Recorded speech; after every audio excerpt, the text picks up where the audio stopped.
Welcome back. In this episode, I'm talking to Cara Hooper, who is a leadership, life and trauma coach and an all-round wonderful person.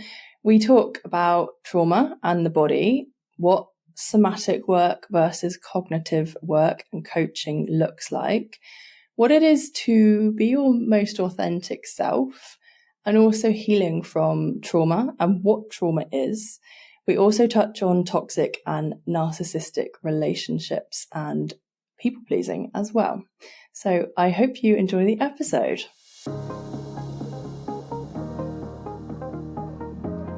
Thank you for tuning in to the Calm Your Nervous System podcast, where you will learn to regulate your nervous system, not just calm it. I'm your host, Jenny Adams, and I'm a somatic coach who has recovered from debilitating ME and trauma. Alongside my guest experts, I'm here to share tips, stories, and debunk jargon, what is somatics anyway, about how you can regulate your nervous system so you don't have to live with chronic illness, burnout, or debilitating trauma for the rest of your life. A joyful life is possible.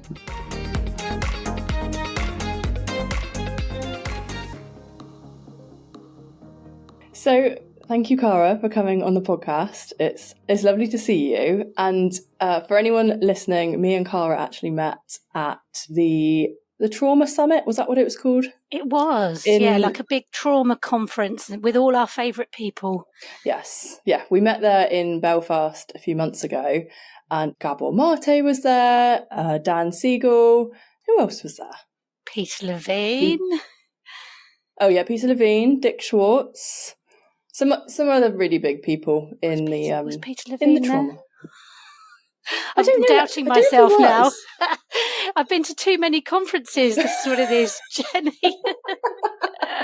We met at a trauma conference anyway. There was lots of big names there. and we actually met through, it was after the first day, I think, and I was the only person sitting in the dining room on my own. We were having this like communal networking dinner, and Cara came over and spoke to me, and we've had the conversation. What do you do? Oh, I'm a somatic coach. Oh, me too.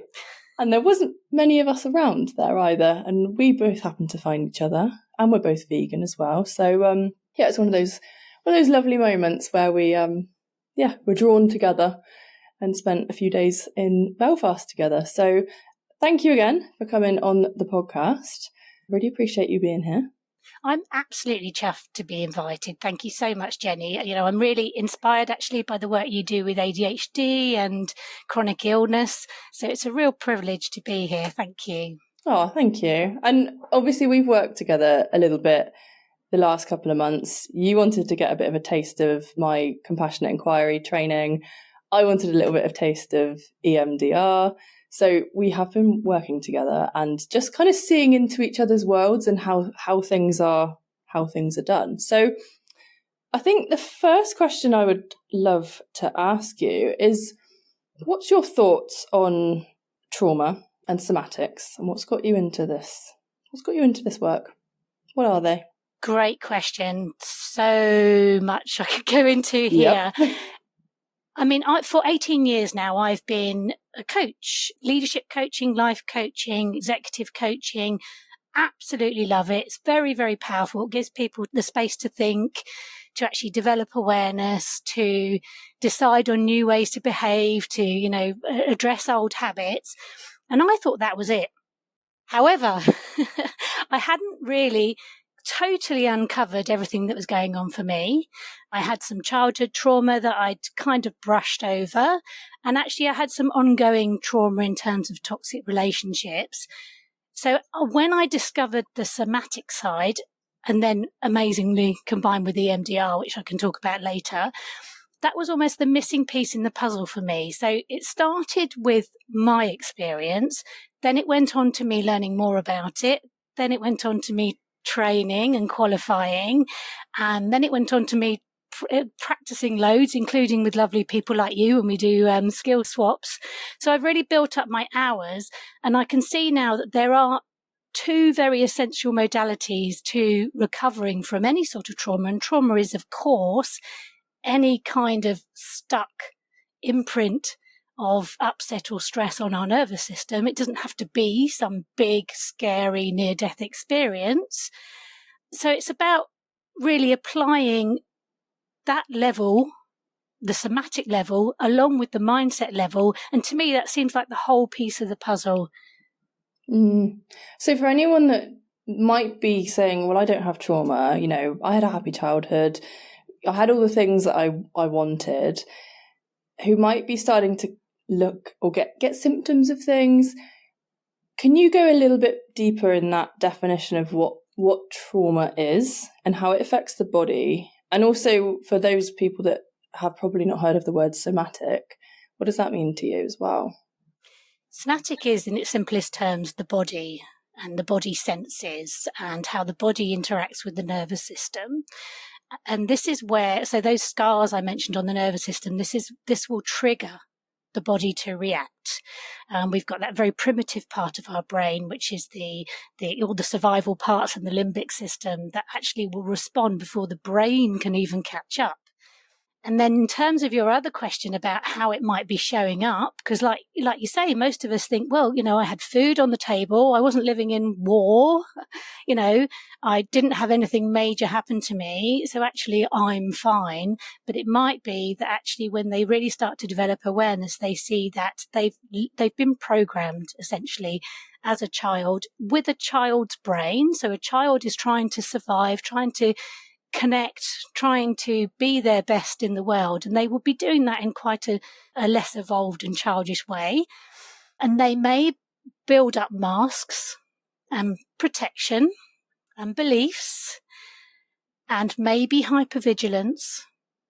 And this is how it can show up in adulthood. So it could be as simple as speaking in a meeting in front of senior leaders. I mean, I get that all the time with the leaders that I work with. Quite often they're more scared when the people around them are more senior. And obviously that's the fear of failure. It's the fear of being judged. And essentially they would have learned that without doubt in childhood, whether it was through their family or through their school or through something to do with their culture. That doesn't mean it was anybody's fault, but it is then that individual's responsibility to build awareness and to essentially heal. And to heal it is to know it's there, to notice it without judgment, to feel it, and then give it some patience and compassion. So I've gone from covering what it's all about into the healing already, Jenny, because obviously that's what I'm quite passionate about. Yeah. Yeah. And obviously the work we both do, we see people who have trauma who might not even understand that they have trauma. And obviously we're there to support them through it because, you know, we probably both know this, that in order to heal from trauma, that trauma, that breakage, especially from childhood, has often come from not being safely co-regulated with. We've not had a safe adult there with a safe nervous system to hold us there through our upset. And, you know, we get told don't cry and all of this rubbish. And then we can be those people that can hold the space to co-regulate with as an adult until you learn to start to self-regulate, that you can hold this yourself. Because it can feel really overwhelming when you are working with your own trauma and your triggers. And I also notice so much in this kind of healing space in certain areas, there's a lot of sort of trigger avoidance. You know, find the things that trigger you and just don't do them. Go for a run. Yeah. Do some yoga. Yes, exactly. That used to be me, Jenny, I would say, because I didn't necessarily realise. I mean, I've done a lot. I've been through a lot of layers. I've recovered from a lot of trauma and some chronic illnesses as well. But I was still bypassing to some extent. I was thinking, okay, I meditate, I journal, I do all this stuff. But essentially, I was still ignoring my nervous system. I was still not being completely authentic. I mean, I'd worked a lot on my people pleasing, no doubt about it, but not necessarily with some of the people closest to me in my family. And obviously that was hard. That was hard to recognise that they were maybe not safe for me to be around. So I'd avoided it and I'd gone for a run or done yoga. So there is a lot of bypassing that goes on because it's hard. It's hard facing the truth. And again, it doesn't mean you're blaming where it all comes from. You're not saying these people did it on purpose to you, but it is saying, this is my responsibility to look at, to allow, to notice, which then in turn allows it to resolve, especially with practitioners helping. Mm. And that's a good point around the, going and doing yoga or going for a run, because I'd love to hear your opinion on this, because I feel like those practices can be really regulating for our nervous system. Yes. And I think this can be a really confusing point for people that well, do I do yoga? Do I go for what? Hang on. When do I do it? I'm confused. So yeah, can you talk a little bit more about when these regulation things, when are they bypassing and when are they regulating? Great question. And actually, I think it comes down to doing what makes you feel good, because we need a toolkit, right? Mm-hmm. Unless you're affecting somebody else negatively, then don't do that. Do what makes you feel good for you, as well as be completely honest. Mm. The problem can be when we use something to distract ourselves from the truth, but we need to do both. We need to do these things that make us feel good and admit that something else doesn't make us feel so good. Yeah. And I guess it's that awareness piece of actually noticing, okay, I'm dysregulated, I'm upset, I'm triggered, whatever it is right now, and being okay in that and go, okay, what do I need right now? As opposed, and being in that space a little bit, as opposed to, okay, well, I know if I eat chocolate cake, it's going to make me feel good. But are you just having that because the good feeling of having a chocolate cake is going to avoid or kind of gloss over the discomfort? And, I'm saying this from experience. I mean, it's interesting you bring up food, because that is something that we all find nurturing. Mm-hmm. So actually, yes, that could be a really good response, but maybe in conjunction with saying why. Noticing why you need that chocolate cake. Yep. That is where the healing is. It's noticing without judgment that you're trying to soothe yourself in a certain way, being compassionate about that, mm-hmm. and allowing it maybe to, with real healing, the idea is that you feel it, you notice it. But again, without judgment is really, really key, because we have these scars on our nervous system. We have these protective layers in front of those scars, and they're all there for a reason. And they were all there to help us to survive and thrive at that age when they were set up, and they worked. Yeah. And one thing I came across recently is, I'm sure you've heard of Tara Brach. Yes. So beautiful meditations. I mean, I haven't actually done much of her work, I will be honest, but I heard this principle of hers recently, and it's called the RAIN principle, and it's recognize, allow, investigate, nurture. So when something comes up, it's being able to recognize what's going on and allowing it to just be, and then maybe investigating a little bit and then nurturing. So it's not just kind of bypassing it, avoiding it, sitting in it for ages either. It's giving yourself the space to, go through that experience, and in time you can start to hold more in your nervous system as well, can't you? Yeah, and I absolutely love that focus and that refocus on what it is we need to do, because it's actually the opposite to what we're taught in society. Society teaches us to shut up and get on with it, mind over matter. We're taught that from school onwards. You get awards in school for attendance, which is basically awarding presenteeism. It's saying, you're better if you ignore your needs. Yeah, don't take time off sick when you need it. Yeah, because how many kids are faking being off sick? Yeah. And if they are, they probably need some help. Well, it's a betrayal of self. So ignoring your needs is a betrayal of self, as is masking. And again, we're taught to mask. We're taught to put a brave face on things. And obviously sometimes that is relevant, right? Especially if you're a parent, or if you, you have to go into work. If it's a day when you can push through, then that is useful. However, the problem is if you then don't revisit what came up. In EMDR, so eye movement desensitization and reprogramming technique, the protocol is that you can contain. So you can contain what it is that's come up, but you promise it's temporary. So it's put in a lockbox in your mind or something like that. As long as you promise yourself you will revisit and you will allow it to, you'll sit and cry about it, or you'll journal, or you'll talk to somebody, or you'll find some way to kind of feel it and let it, as I keep saying that word, resolve, let it resolve. Yeah. And I think that's really important to look at that. When is it appropriate to mask a little bit versus do you live your life masking and pushing through?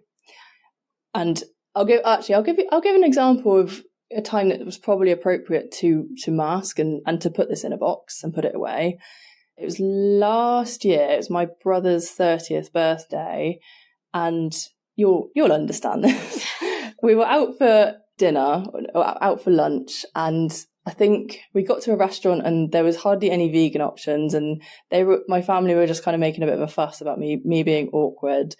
And then I think I was saying something about looking into getting I think it's either an ADHD or a hypermobility diagnosis for myself. And I think it was the hypermobility, because I'd paid to go private to figure out, is this EDS? Is this vascular EDS? Where am I on this hypermobility spectrum? Which, by the way, is very linked to ADHD, for anyone who's not listening, and chronic fatigue. These things, there's more. There's the mast cell activation, but, they're linked. And trauma. Yes, yep. Exactly. So, thank you, body. I was discussing... Body's doing its best. Exactly, yes. I was discussing going private because I think I was saying, I've been trying to speak to the doctors and they're not listening. And I was just getting a little bit of pushback on, why do you need a diagnosis? The NHS is already under so much pressure. And I was just having one of those days where I was feeling a bit sensitive. I am highly sensitive, and that's okay. And you were being dismissed in the moment. Yes. And it was my brother's 30th birthday. So I realised this is probably not the time and space to kick off and, say my needs need to be met. I could have that conversation another time. So I was actually feeling this kind of welling up, and I thought, I can't just start crying in the middle of a restaurant on my brother's birthday. So that went into a box, and I actually went up to the toilets and I just had a proper cry in the toilets, let this out, and then went back to the meal. So, that to me felt like one of those appropriate times to mask, but I quite quickly revisited that. And my history of trauma, I know, and I remember actually having the thoughts of like, just put it in a box and forget about it. And that is not healthy because, as is what happened with me, it came back as burnout and chronic fatigue, ME, and it was horrific and life-changing and debilitating. So that, put it in a box, throw away the key, unfortunately, does not work. No, we see it as an immediate answer, but actually it's not a long-term answer. And, it's interesting that we're talking about masking because, yes, if you're going to an interview or if you're at your brother's 30th, yes, you might want to mask for a couple of hours. And actually your technique there with going off for a cry was brilliant because you were regulating your nervous system. That's what crying does. But the really important thing is, and this is what I used to do, is that you don't mask to yourself. So I've got quite an interesting story about this, actually. When I started before I was a coach, I was a software developer. So, different type of programming. And when I started with this big corporate, I did a personality tests. And my manager was really surprised. He was a lovely guy. And I think he was like, what the hell is going on here? I came out 100% extrovert. Okay. I was about 27. Wow. I was completely clueless. I was completely dissociated. I had no link to my body at all. I did yoga, but nothing much else.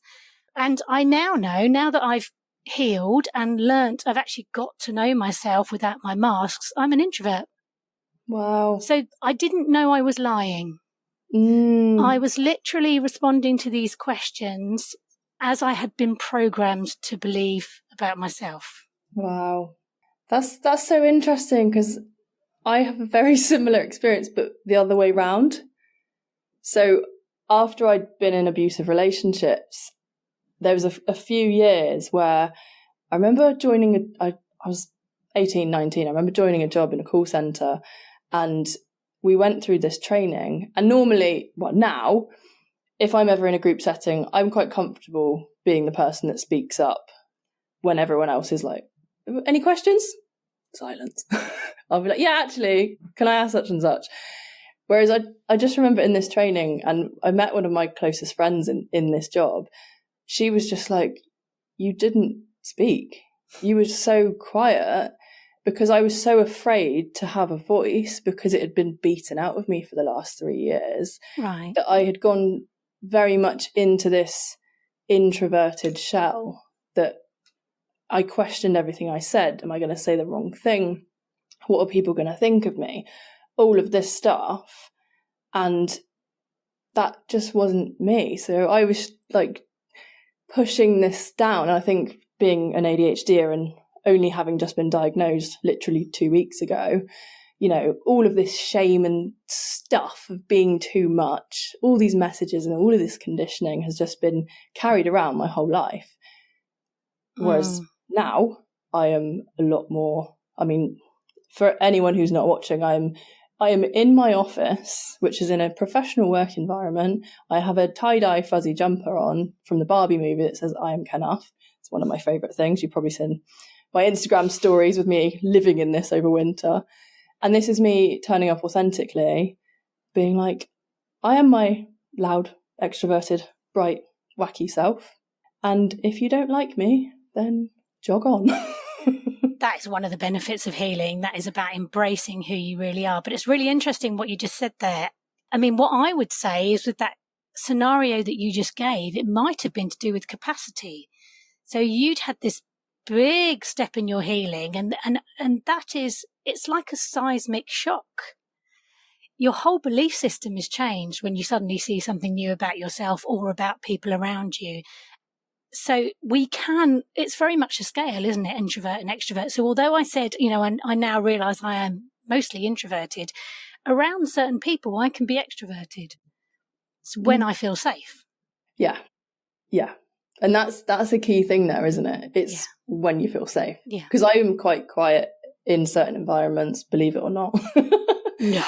I don't, if I don't feel that safe. Like when I was in the corporate world, I was often the only woman in the room. There'd always be comments on things like what I'm wearing and just, you know, patriarchy, sexism. Talking to your boobs. Yeah, all that shit. So I would never really feel that comfortable being me. Or the occasion I did, I would walk into a certain group of a certain meeting that we had every week, and I'd be like, how's the misogynistic boys club this week? And I would just call them that straight to their faces. And I don't think they quite knew what to do with that. Yeah, that's extrovert. So but I mean, that's fine. Was that like an internal power thing, or was it you kind of feeling that you needed to advocate for all women? Oh, that's an interesting. What was the first option? Was it an internal, this is my power? It was probably a bit of both, I would say. Part of it was, probably me getting that voice back. And as with any kind of balance, you kind of swing one a bit too far one way and then the other. And also just sort of calling out their shit. Yeah. Because certain things that they would have discussions on quite frequently, I'm just like, guys, hello? What is going on in your head? But what I love about that is you were much more advanced than I was when I was in the corporate world, because I very much in that dissociated state that I was in, and with my other kind of toxic family members, is I gaslit myself. So I would say to myself, oh, they don't mean it. It's fine. Just get over it. You're being oversensitive. And I would put myself down in order to allow their behaviour. So I loved that there were people like you that were going in there and calling it out. Yeah. And I mean, it took it's taken time. I definitely recognise what you've just said as well. I have been there. Yeah. I think when I was starting to do this, I had mostly recovered from ME. And I think with that, you have to have some serious mindset shifts and boundaries and how you want to be treated. Yeah. And realising, you are deserving of being treated like a human, and you have needs, and those needs can and should be met. Yeah. So, I think it was after some of that. And I also have got to the point by then, I think, where I was just like, I am fed up. I've been around all these different companies in the same kind of area, and they're all the bloody same. I'm the only woman in the room. And anything I do, my merit is only on how I look. Yeah. And it's like, no, I am gifted, intelligent, not here to just look pretty.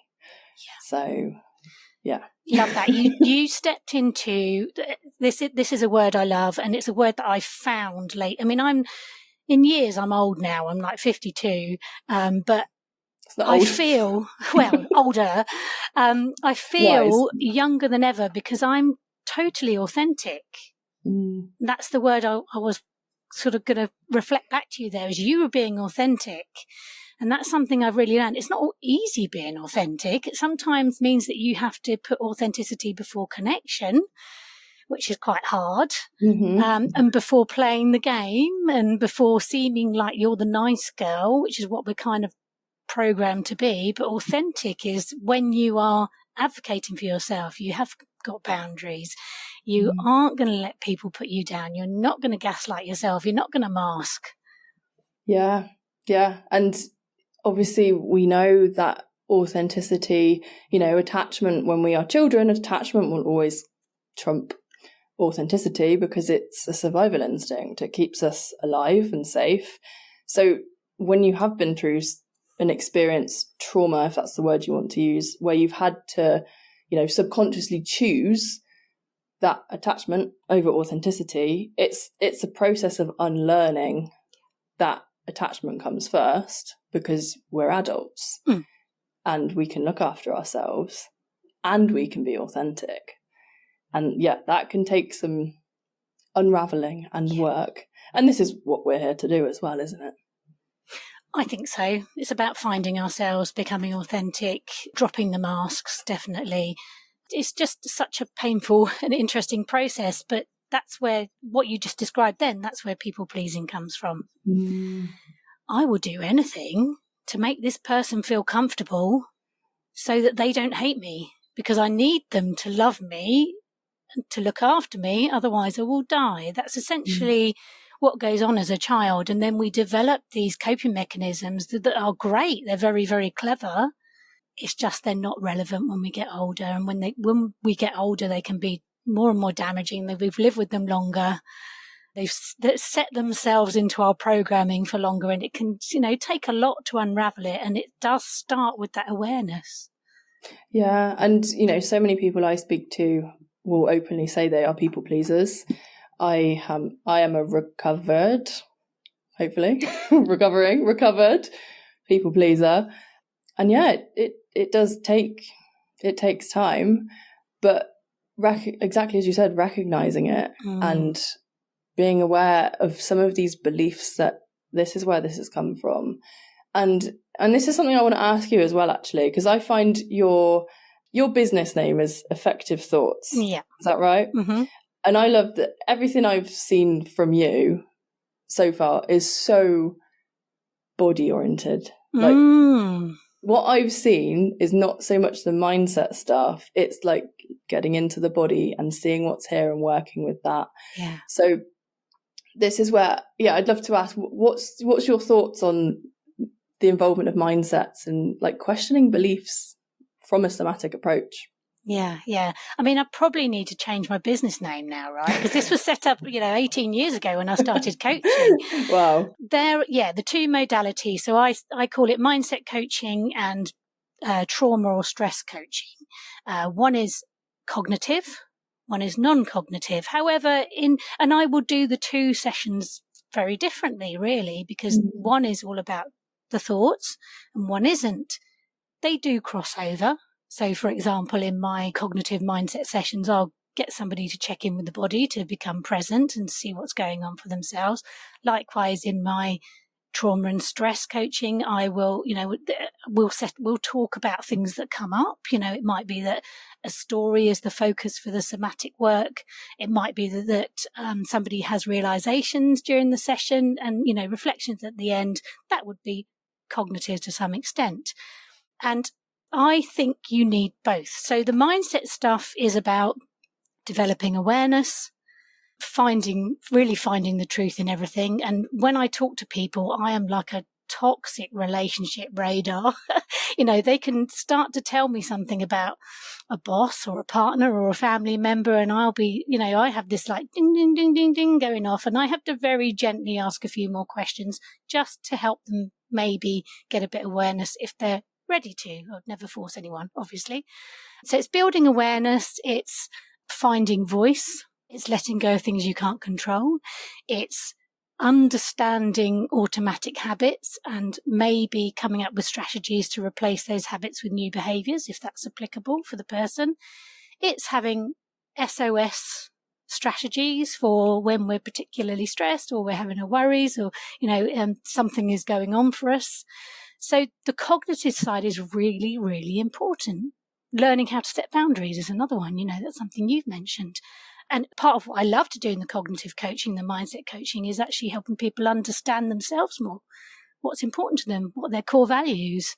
How are they responding in certain situations? And they might also be identifying triggers in the mindset coaching.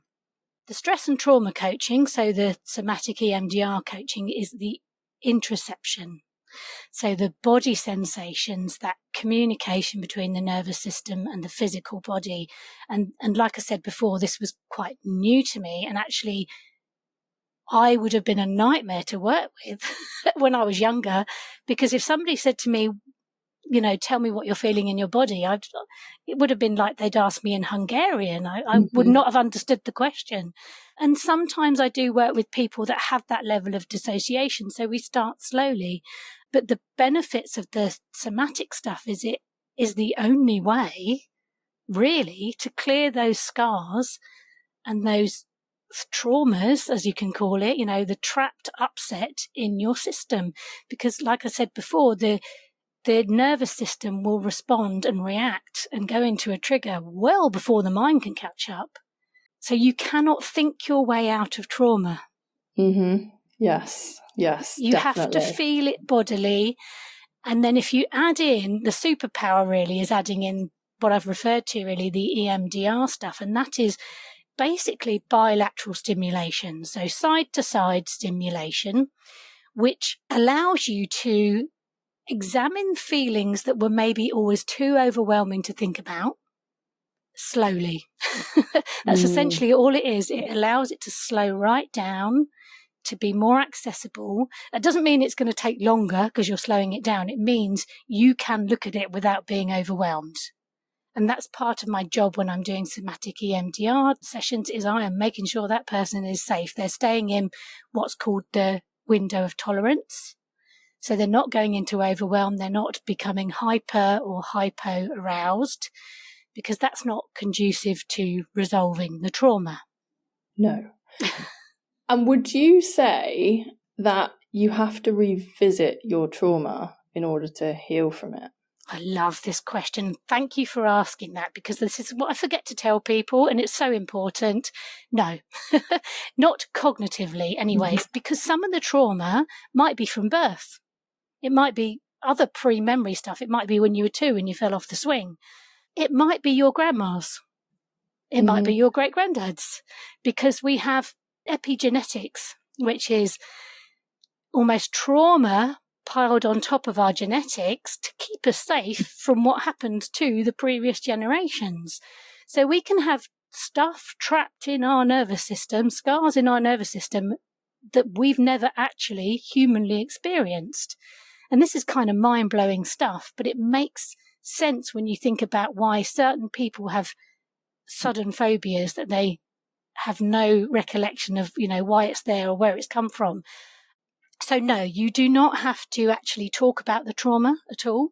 And that's what happens. Sometimes people come along and they say, it's just too overwhelming for me to even talk about. And that doesn't matter. What we can do is say, okay, what is coming to you in your body? And we'll work on that. And actually, it's more helpful not to go into the stories. Yeah. Because staying in the somatic, staying in the body, staying in that interoception is where the magic happens in terms of clearing that old stress and upset. So, you don't need to know, you don't need to talk about it, you don't even need to know what it is, and you don't need to link it to any stories. I mean, sometimes people do. They'll say, that feels very much like anger because of this, and that's great. And what I'll do is I'll make a note of that for us to reflect on at the end. Let's go back into the body. Yeah, and I do see this in myself and my clients as well, that there's always such a drive and an urge to understand why we feel a certain way. Where's this come from? I'm shaking, but I don't know why. So yeah, what would you say to that? The desperate need to know why. Yeah. I mean, it's understandable, of course. We're humans. We want to attach story to things. We want to intellectualize things. It's not always relevant. And then this is what we have to remind ourselves. Sometimes we don't know why. Sometimes we cannot control the story behind this, the narrative. So again, just notice that without judgment. We can just say, I'm noticing that I really want to know why I'm shaking.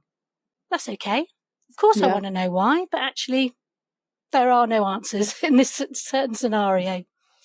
Yeah. And I find, sometimes the want to know why is almost, well, if I know the answer, then I'm going to feel a certain way. It's going to help me feel safer if I can understand it, because then I can avoid it in future.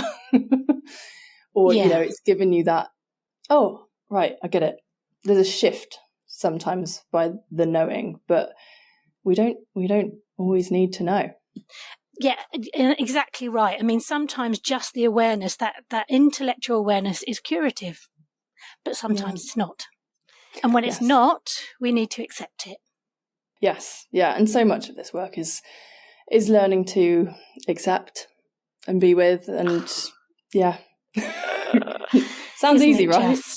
Just accept everything. I mean, that is kind of the answer.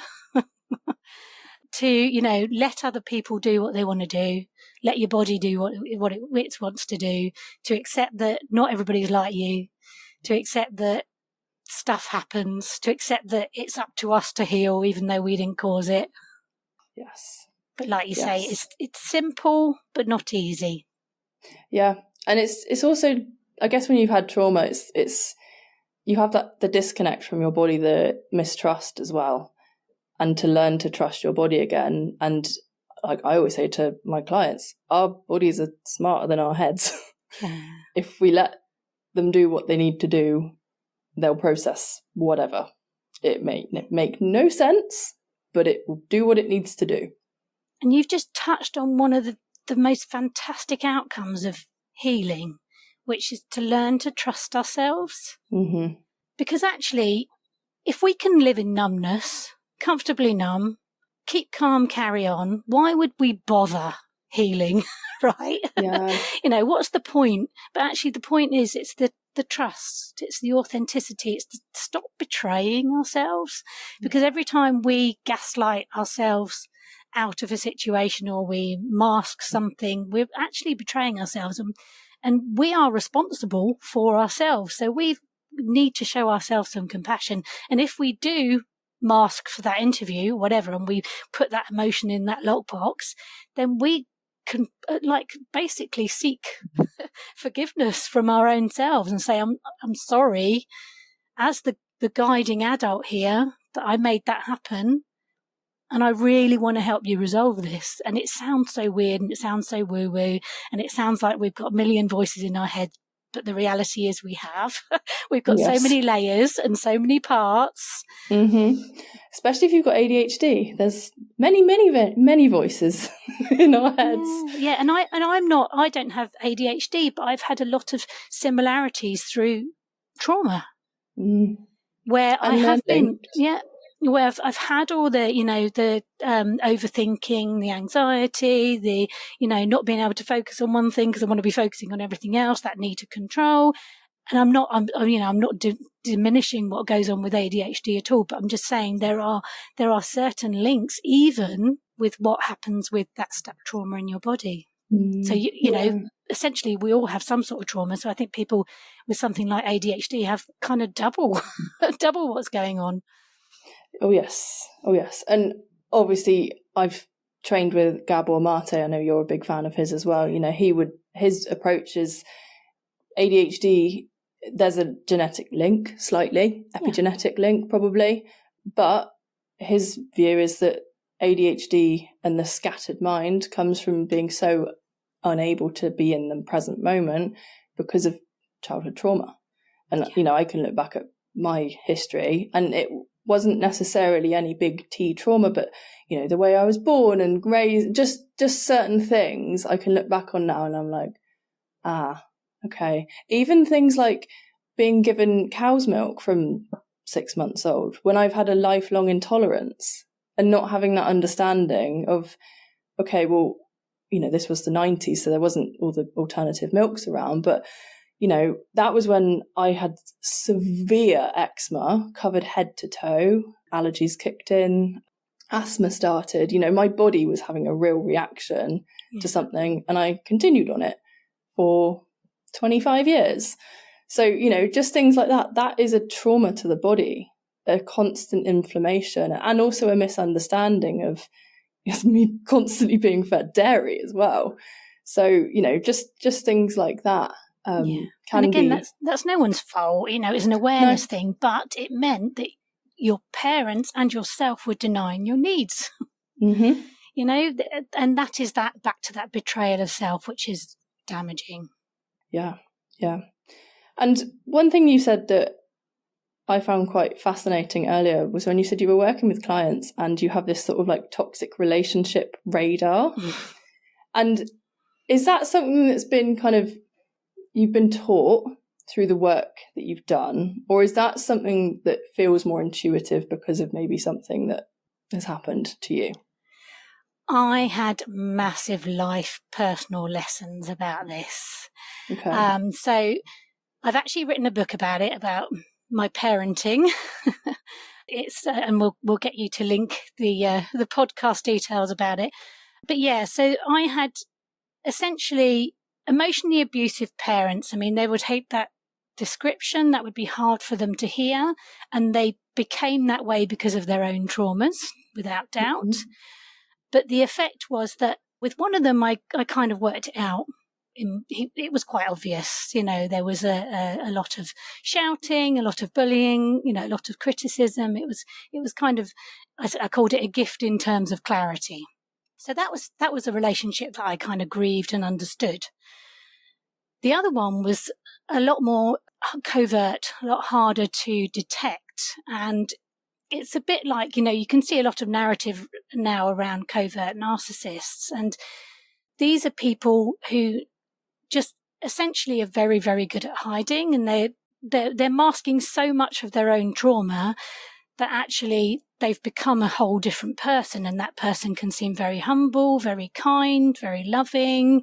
And this was one of my parents, and it turned out that I was completely betraying myself around this parent. I hadn't really recognized the extent of parenting my parents. It's called parentification. I hadn't realized the extent of that and how that had affected me. I hadn't realized how being the eldest daughter in a family meant that I had roles that maybe my siblings didn't, and I had parentification going off all over the place. So I started to work on that. But what I then got to learn was what was going on kind of in the present. That's when I really learned about toxic relationships, I think, because I realized that this parent couldn't take no for an answer, found that if I ever did say, I don't want to do that they would see it as an argument. They would see it as me getting angry. And then if I ever tried to stand up for myself or talk about my feelings, it would be met with, there's a manipulation technique called DARVO, which is deny, attack, reverse victim and offender. And this particular parent was very good at, being the victim. If ever I said, please don't do that, I don't like it. So this is when I started to learn, be the detective, I suppose, for toxic relationships. So yes, I had to learn it for myself. But in that, there's a term called post-traumatic growth, which, is what you do with helping people with ADHD and chronic illness. And, with me, in terms of toxic relationships, somebody just needs to start saying a few things about a person and I can literally pick up on it. So I had someone a couple of weeks ago that I was coaching, and she started talking about somebody that she'd been in a relationship with for a year and was starting to see cracks in the relationship. And when she was telling me, I could tell that this was somebody that had a lot of covert narcissism going on. So I started kind of asking a few more questions, and then I asked her to, and this is where the mindset coaching is so useful because this is still curative for her. I asked her to imagine what the ideal would be in a safe relationship.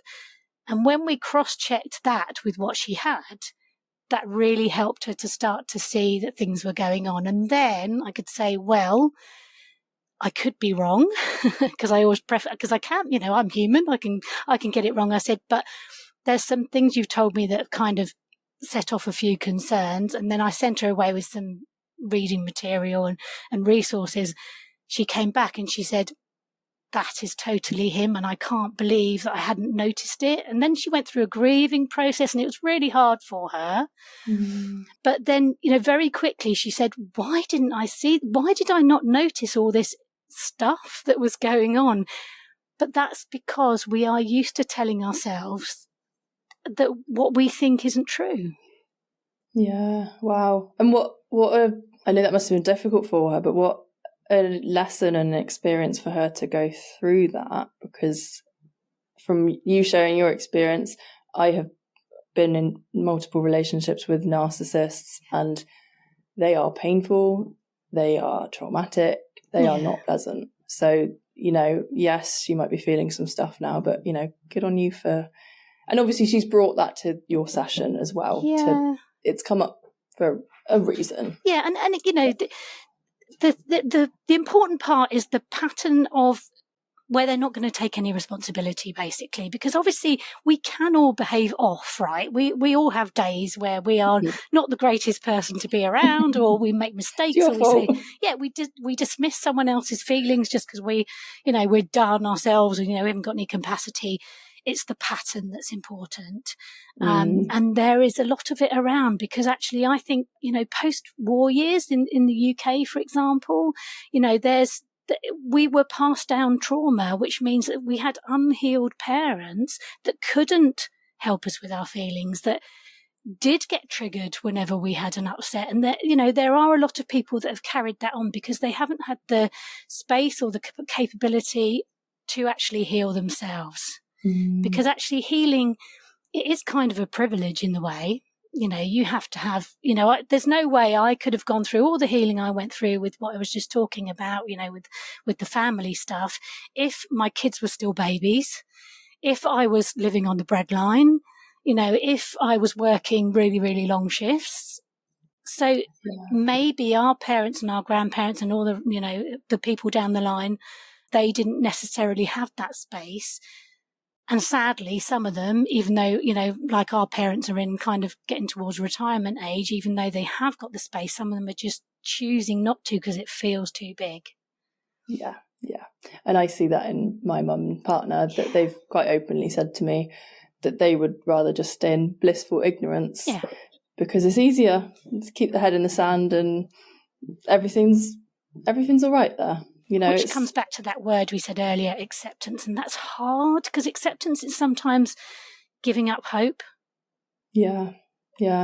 So, but, I've also said, I'm here. I can guide you to places if you're ever looking for support, but I'm going to keep doing my stuff. And it's really bloody hard some days. And some days I will just turn up at your house crying.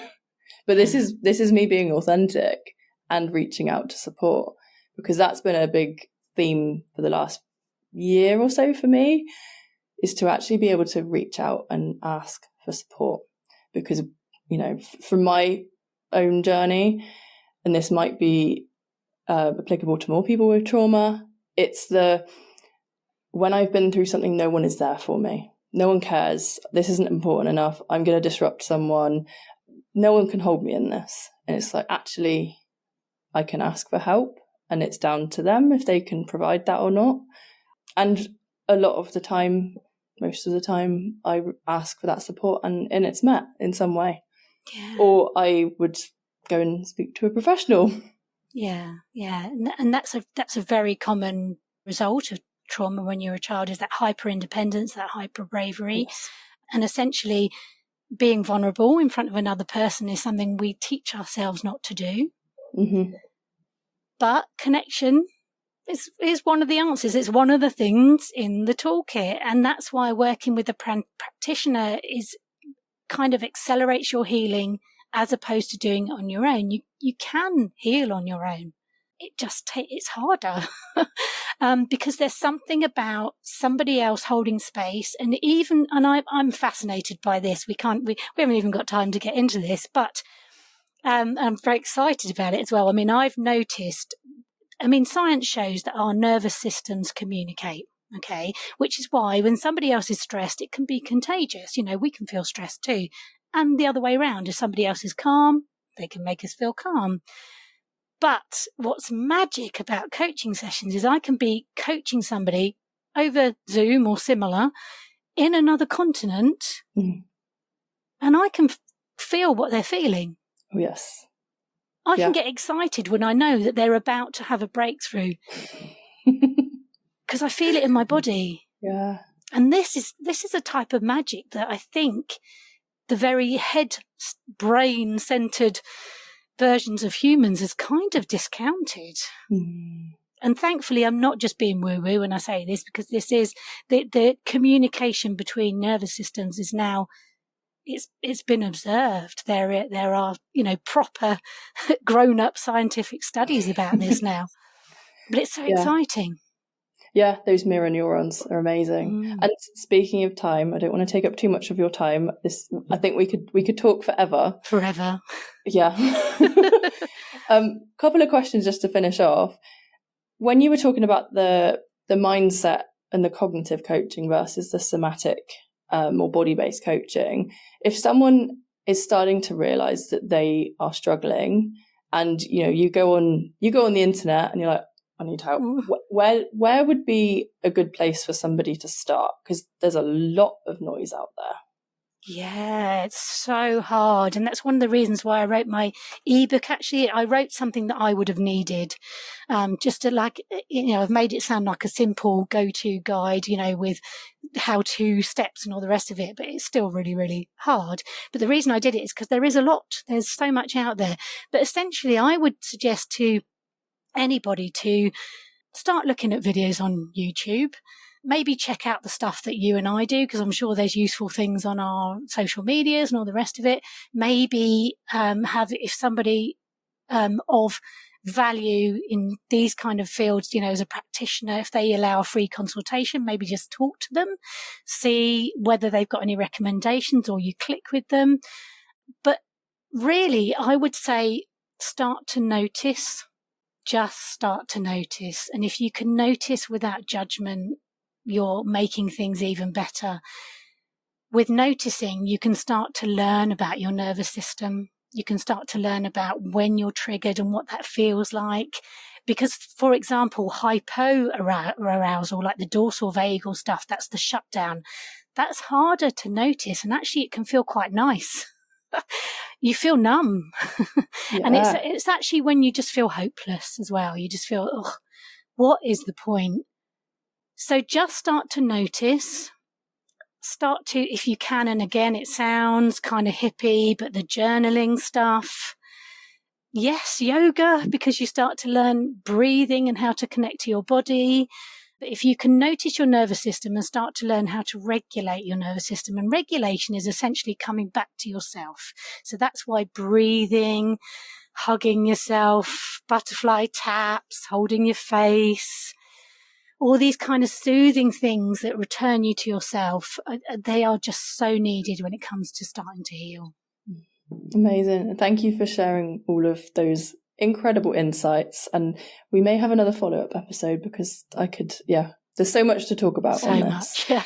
So remind us of the name of your book and where people can find it. We'll put it in the show notes anyway. Yeah. It's called Invisible Damage. It's deliberately short and cheap because I want it to be accessible, and it talks about the different types of overt. And again, it's not narcissist, like diagnosed narcissists. It's narcissistic types. So there's the overt, there's the covert in there. There's kind of a bit about my story as like a case study. There's how we can start to be with ourselves. So I use something called CAP, which is compassion, acceptance, and the massive one is patience, which is really, really hard. Mm-hmm. We want a magic wand to make ourselves better, but essentially patience is needed because we are unlearning a lifetime of programming. I talk about the kind of healing phases. I talk about them as like there's like an awakening, there's a contraction, there's an expansion. They're not always linear, and we can, move from one to the other.